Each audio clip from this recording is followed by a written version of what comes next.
어르신 여러분, 안녕하세요. 따스한 봄 햇살 같은 소식을 전해드리고 싶은 마음으로 오늘 이야기를 시작합니다. 흐릿한 봄날 아침, 병원 창문으로 들어온 부드러운 빛이 제 낡은 책상을 비추고 있었습니다. 지난 42년간 수많은 어르신들과 희로애락을 함께했던 이 자리에서의 마지막 근무일이었죠. 다음 날이면 저는 정든대학병원 내과 과장직을 내려놓고 은퇴를 맞이하게 됩니다. 간호사가 "교수님, 오늘 마지막 진료시라고 환자분들이 꽃다발 들고 기다리세요 라고 전해주었습니다. 고개를 끄덕였지만 마음 한구석은 무거웠습니다. 바로 그날 아침 확인한 한 환자의 기록 때문이었죠. 제 오랜 환자이신 최수현 82세. 어르신, 제가 30년 넘게 돌봐드렸던 분입니다. 해마다 꼼꼼하게 종합검진을 받으셨고 제가 처방한 약을 단 하루도 거르지 않으셨던 정말 모범적인 분이셨죠. 그런데 어제 그 어르신께서 약물 부작용으로 인한 간 손상으로 응급실에 실려 오셨다는 소식을 들었습니다. 제가 드린 약이 오히려 어르신을 힘들게 한 걸까요? 제 마음은 복잡했습니다. 어르신 여러분, 혹시 매년 받는 건강검진이 오히려 건강을 해칠 수도 있다는 생각 해보셨나요? 제가 40년 넘게 의사로 일하며 마지막 근무일에 깨달은 충격적인 진실, 그리고 80세 이후 진짜 건강을 지키는 지혜를 오늘 용기 내어 나눠보려 합니다. 문이 열리고 휠체어에 앉으신 최수현 어르신이 들어오셨습니다. 불과 한 달 전만 해도 지팡이의 의지에 씩씩하게 걸으셨는데 이렇게 갑자기 쇠약해지실 줄은 상상도 못했습니다. 어르신은 다른 병원에서 진료를 받아보니 지난 10년간 드셨던 약 중 일부는 불필요했을 수도 있다는 말을 들었다고 힘없이 말씀하셨습니다. 그 순간 제 42년 의사 생활 동안 쌓아온 모든 믿음과 확신이 흔들리는 듯 했습니다. 저는 늘 최선을 다한다고 생각했습니다. 최신 의학 지식을 배우고 건강검진에서 발견된 작은 이상, 징후 하나하나에 신경 써서 대처했습니다. 하지만 그것이 정말 어르신들을 위한 최선이었을까요? 우리나라에서 매년 2만 명 이상이 과잉 진료로 인해 안타깝게 생을 마감한다는 통계가 있습니다. 이는 교통사고 사망자보다 3배나 많은 숫자입니다. 은퇴를 앞둔 의사로서 저는 이제야 그 무서운 현실을 마주하게 된 것입니다. 이 이야기를 끝까지 들어보시면 80세 이후에 건강검진이 오히려 수명을 단축시킬 수 있는 5가지 이유와 함께 진짜 건강을 지키는 소중한 방법을 알게 되실 겁니다. 40년 넘게 환자 곁을 지켜온 의사, 저 김민준이 은퇴하며 처음으로 드리는 진솔한 이야기입니다. 첫 번째, 충격적인 진실. 건강검진 속 방사선 노출에 숨겨진 위험. 요즘 종합검진에는 CT, PET-CT, 엑스레이 등 방사선을 이용한 검사가 많이 포함됩니다. 물론 병을 진단하는 데 도움이 되지만 우리 몸이 방사선에 노출된다는 사실을 잊어서는 안 됩니다. CT 한번 촬영할 때의 방사선량은 일반 엑스레이의 100배에서 300배에 달합니다. 젊은 사람들에게는 그 영향이 10년, 20년 후에 나타날 수 있지만 80세 이상 어르신들께는 더 즉각적이고 심각한 문제가 될 수 있습니다. 바로 면역력 저하입니다. 나이가 들면 자연스레 면역력이 약해지는데 방사선 노출은 이를 더욱 약화시킬 수 있습니다. 연구에 따르면 80세 이상 어르신이 1년에 여러 번 CT 검사를 받으면 감염 위험이 20% 이상 증가한다고 합니다. 최수현 어르신의 경우 10년간 매년 종합검진을 받으시면서 수십 번의 방사선 검사를 받으셨습니다. 이것이 어르신의 면역력을 떨어뜨려 약물 부작용을 더 심각하게 만들었을 가능성을 배제할 수 없습니다. 최근 몇 주간 제가 돌봐드렸던 80세 이상 환자분들의 기록을 다시 살펴보니 방사선 검사를 많이 받으신 분일수록 감염이나 면역 관련 질환 발생률이 높은 경향이 있었습니다. 이미 미국이나 유럽의 노인의학회에서는 어르신들께 불필요한 방사선 검사를 줄이라고 권고하고 있습니다. 특히 80세 이상이시고 별다른 증상이 없다면 정기적인 CT나 PT-CT는 권장하지 않습니다. 이제 우리나라도 이러한 변화가 필요합니다. 건강검진이 때로는 건강을 해칠 수도 있다는 사실을 우리 어르신들께서 꼭 아셔야 합니다. 두 번째, 충격적인 진실. 검진 후 따라오는 불필요한 약 처방. 건강검진에서 아주 작은 이상, 소견이라도 발견되면 많은 경우 약물 치료가 시작됩니다. 처음에는 한두 가지 약으로 시작하지만 해마다 검진을 받을 때마다 새로운 이상이 발견되고 약은 점점 늘어납니다. 최수현 어르신도 마찬가지였습니다. 10년 전 종합검진에서 가벼운 지방간 소견이 보여간 보호제를 처방받으셨습니다. 다음 해에는 콜레스테롤 수치가 약간 높다며 스타틴 계열 약이 추가되었죠. 그 후로도 매년 검진 때마다 작은 이상들이 발견될 때마다 약이 늘어나 결국 10가지가 넘는 약을 드시게 되었습니다. 의학에서는 이를 다약제 복용이라고 부릅니다. 5가지 이상의 약을 동시에 복용하는 상태를 말하는데 특히 80세 이상 어르신들께는 매우 위험할 수 있습니다. 첫째, 약물 간의 상호작용 문제입니다. 여러 약들이 서로 영향을 미쳐 예상치 못한 부작용을 일으킬 수 있습니다. 최수현 어르신의 간 손상도 간 보호제, 콜레스테롤 약, 그리고 나중에 추가된 당뇨약 등이 복합적으로 작용했을 가능성이 있습니다. 둘째, 나이가 들면 약물을 분해하고 배출하는 능력이 떨어집니다. 젊은 사람에게는 안전한 용량이라도 어르신께는 과도할 수 있습니다. 특히 80세 이상에서는 간과 신장 기능이 상당히 저하되어 약물 처리 능력이 절반 이하로 감소하기도 합니다. 셋째, 처방 폭포 현상이 발생할 수 있습니다. 어떤 약의 부작용으로 나타난 증상을 새로운 질병으로 오인하여 또 다른 약을 처방하는 악순환입니다. 예를 들어 혈압약 때문에 어지럼증이 생겼는데 이를 다른 문제로 보고 어지럼증 약을 추가하는 식입니다. 미국 노인의학회에 충격적인 연구 결과가 있습니다. 80세 이상 어르신이 5가지 이상의 약을 복용할 경우 넘어질 위험은 3배, 입원할 위험은 2배, 사망 위험은 1.5배 증가한다고 합니다. 더 놀라운 사실은 80세 이상 어르신께 처방되는 약의 약 30-40%가 불필요하거나 부적절하다는 연구 결과도 있다는 것입니다.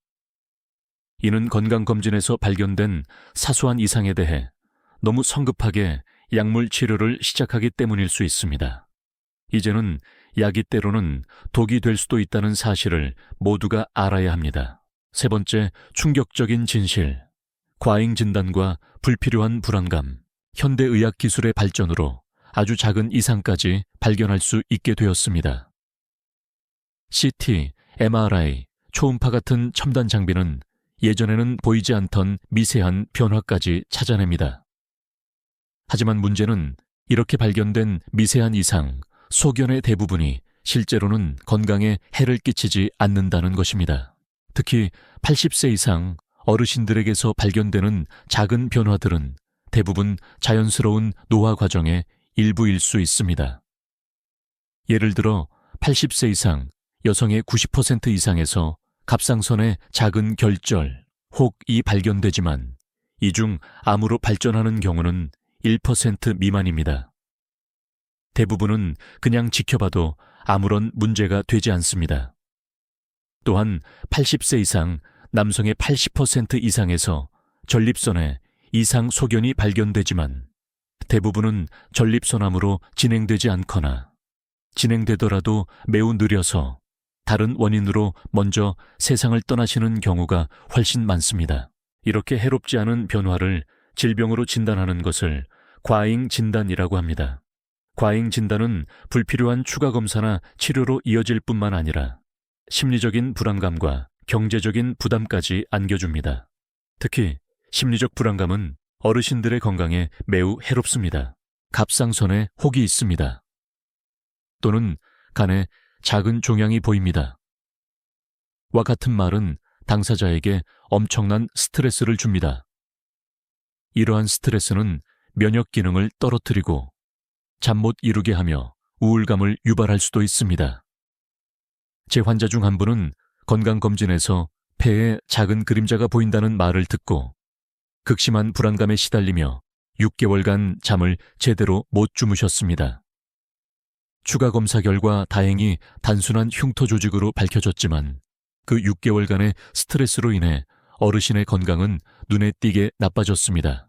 최근 연구에 따르면 검진으로 인한 심리적 불안감이 실제 질병만큼이나 건강에 해로울 수 있다고 합니다. 특히 80세 이상 어르신의 경우 이러한 불안이 면역 기능을 저하시켜 감염 위험을 높이고 심혈관 질환 위험을 증가시킬 수 있습니다.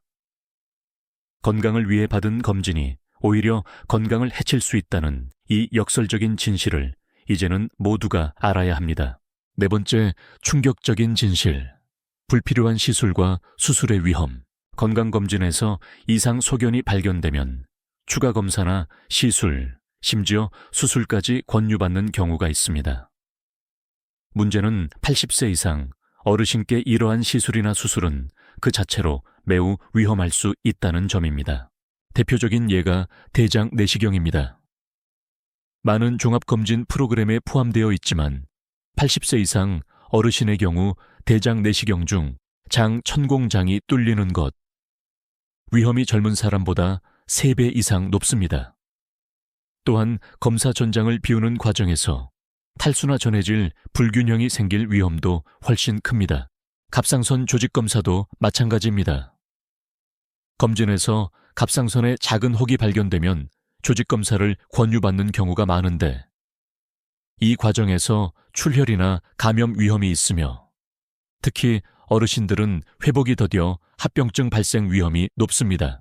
가장 안타까운 경우는 불필요한 수술입니다. 제 환자이셨던 박영철, 84세. 어르신은 건강검진에서 발견된 3cm 크기의 간 종양 때문에 수술을 받으셨습니다. 하지만 수술 후 조직 검사 결과 그것은 악성이 아닌 양성 혈관종으로 밝혀졌습니다. 수술 없이 지켜봐도 괜찮았던 것이죠. 안타깝게도 어르신은 수술 후 합병증으로 힘들어 하시다 3개월 만에 세상을 떠나셨습니다. 미국 노인의학회 연구에 따르면 80세 이상 어르신들이 받는 수술 중 약 30%가 불필요한 수술일 수 있다고 합니다. 특히 건강검진에서 우연히 발견된 작은 이상에 대한 수술이 많았습니다. 수술의 위험은 연세가 드실수록 급격히 증가합니다. 80세 이상에서는 전신 마취 자체가 큰 부담이 될 수 있으며 수술 후 선망 일시적인 정신혼란, 감염, 혈전, 피떡 등의 합병증 위험도 훨씬 높습니다. 게다가 어르신들은 회복 속도가 느립니다. 젊은 사람이라면 몇 주 만에 회복될 수술도 80세 이상에서는 몇 달이 걸리거나 완전히 회복되지 못할 수도 있습니다. 건강검진에서 발견된 작은 이상 때문에 이렇게 위험한 시술이나 수술을 받는 것이 과연 현명한 선택일까요? 이제는 이런 질문을 던져볼 때입니다. 5번째, 충격적인 진실. 건강검진 뒤에 제약회사와 병원의 이해관계, 은퇴를 2주 정도 앞둔 어느 날, 제 오랜 지인인 제약회사의 김 이사가 찾아왔습니다. 그는 큰 제약회사의 판매 책임자로 20년 넘게 저와 알고 지낸 사이였습니다. 그는 제게 은퇴 후 제약회사 자문 역할을 제안했고 저는 최근 제약회사의 영업 방식에 대해 느끼는 바를 솔직하게 이야기했습니다. 놀랍게도 그는 속마음을 털어놓았습니다. 제약회사들은 특히 노인 환자들을 대상으로 한 건강불안 마케팅 전략을 가지고 있다는 것이었습니다. 건강검진 결과에서 조금이라도 이상 소견이 나오면 적극적인 약물 치료를 권장하도록 의사들을 교육하는 자료를 제공한다고 했습니다. 특히 어르신들은 의사의 말을 신뢰하기 때문에 의사가 처방하면 대부분 따른다는 점을 이용한다는 것이었죠. 더욱 충격적인 것은 특정 약물의 처방 실적이 좋은 의사에게 학회 참가비 지원, 연구비 제공, 자문료 지급 등의 보상을 제공한다는 이야기였습니다. 이는 제약회사만의 문제가 아닙니다. 병원 역시 이러한 구조에서 자유로울 수 없습니다. 제가 병원 경영진 회의에서 어르신들께 불필요한 검사는 줄이자고 제안했을 때 병원장은 종합검진센터가 병원 수익의 큰 부분을 차지한다며 난색을 표했습니다. 실제로 종합검진은 병원에 상당한 수익을 가져다 줍니다. 기본적인 검진 비용도 만만치 않지만 이상 소견이 발견되면 추가 검사, 약물 처방, 시술 등으로 이어지면서 더 큰 수익이 발생합니다. 게다가 건강검진은 한 번 받으면 작은 이상이 발견되어 다음 해에도 또 받게 되는 계속 이어지는 구조를 만듭니다. 이런 구조 속에서 의사인 저 역시 완전히 자유롭지는 못했습니다. 병원의 운영을 위해 때로는 환자에게 최선이라고 스스로를 설득하며 필요 이상의 검사나 처방을 했던 적도 있었을지 모릅니다. 이제 돌이켜보니 후회되는 부분입니다. 이제 저는 이러한 시스템의 문제점을 알리는 것이 제 마지막 책무라고 생각합니다. 우리 소중한 어르신들이 이러한 수익 구조의 희생양이 되어서는 안 됩니다. 그렇다면 80세 이후 진정한 건강은 어떻게 지켜야 할까요? 지금까지 80세 이상 어르신들께 건강검진이 오히려 해로울 수 있는 5가지 이유를 살펴보았습니다. 방사선 노출, 불필요한 약, 과잉 진단과 불안감, 위험한 시술, 수술, 그리고 보이지 않는 이해관계까지. 그렇다면 이 소중한 노년기에 진짜 건강을 지키는 방법은 무엇일까요? 은퇴 후 저는 노인 건강에 관한 강연을 시작했습니다. 제가 40년간의 의사 생활을 통해 깨달은 진정한 건강의 의미와 80세 이상 어르신들을 위한 실질적인 건강관리법을 나누고 싶었습니다. 첫 강연에서 저는 이렇게 말씀드렸습니다. 어르신 여러분, 진정한 건강은 병원 검사 수치가 완벽하게 정상이라는 뜻이 아닙니다. 진정한 건강은 매일 아침 기분 좋게 일어나 하루를 활기차게 보내고 사랑하는 사람들과 웃으며 이야기하고 삶의 작은 기쁨들을 누릴 수 있는 능력입니다. 종합검진을 전혀 받지 말라는 의미가 아닙니다.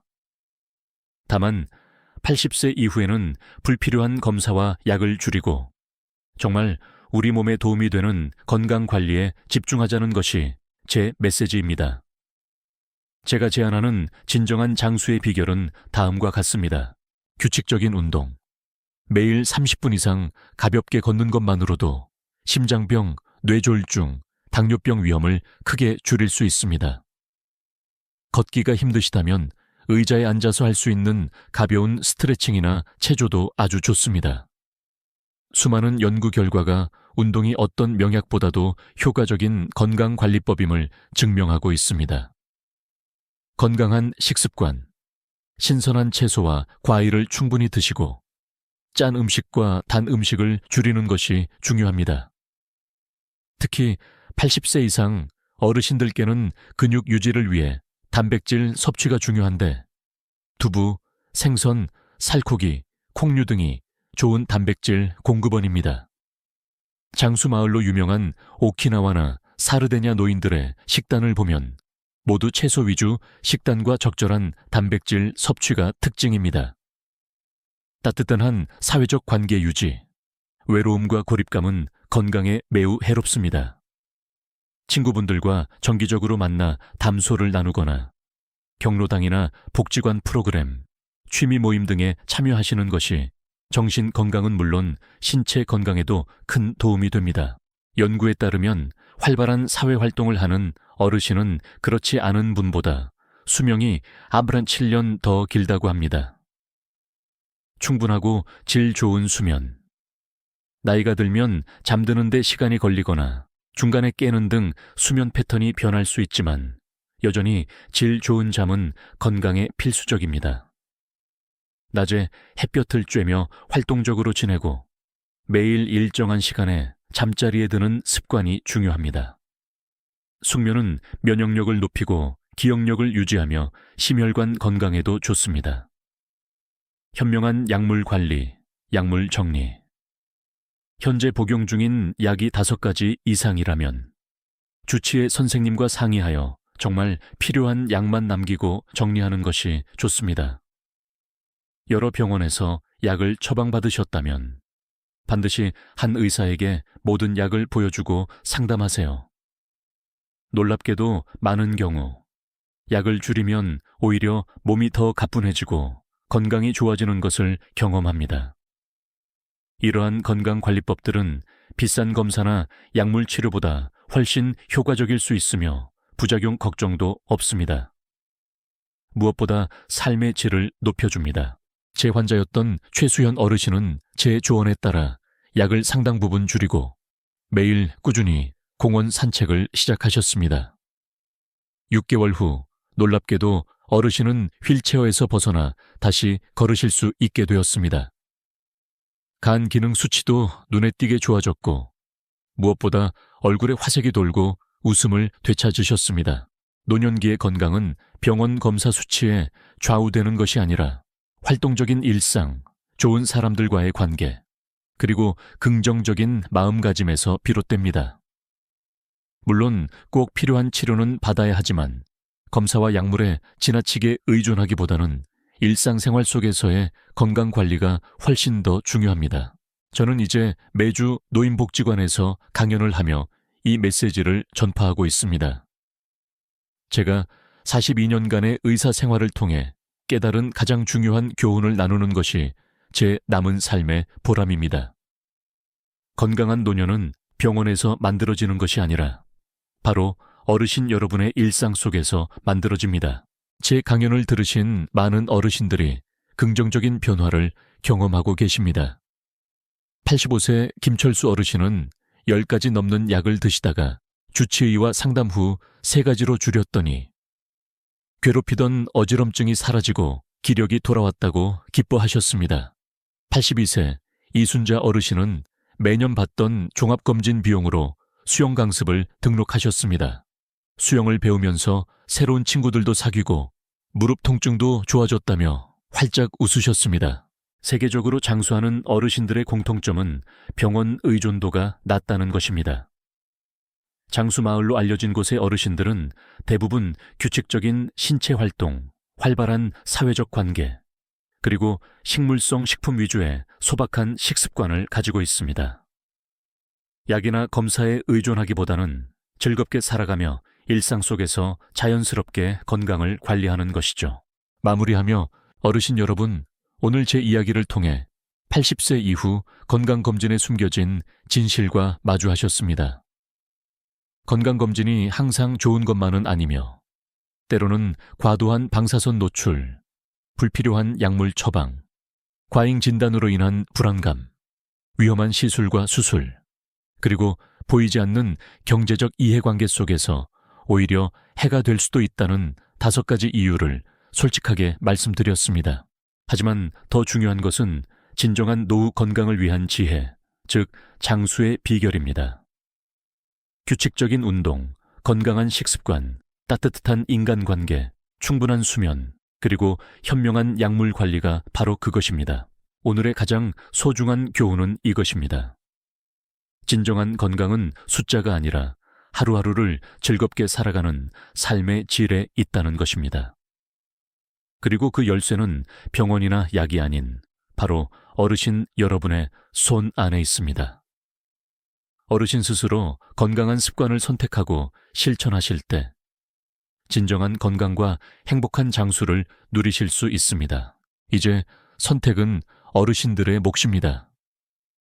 비싼 종합검진과 수많은 약에 의존하시겠습니까? 아니면 오늘 제가 말씀드린 일상 속 건강한 습관을 통해 진짜 건강과 활기찬 노후를 만들어 가시겠습니까? 저는 진심으로 어르신 여러분께서 후자를 선택하시길 응원합니다. 오늘 제 이야기가 어르신들의 건강한 노후에 작은 등불이 되었으면 좋겠습니다. 어르신들의 소중한 생각이나 경험을 아래 댓글로 남겨주시면 저에게도 큰 힘이 될 것입니다. 앞으로도 유익한 건강 정보로 찾아뵐 테니 구독 버튼 누르시고 건강한 지혜 함께 나눠요. 오늘도 건강하고 행복한 하루 보내시길 바랍니다. 감사합니다.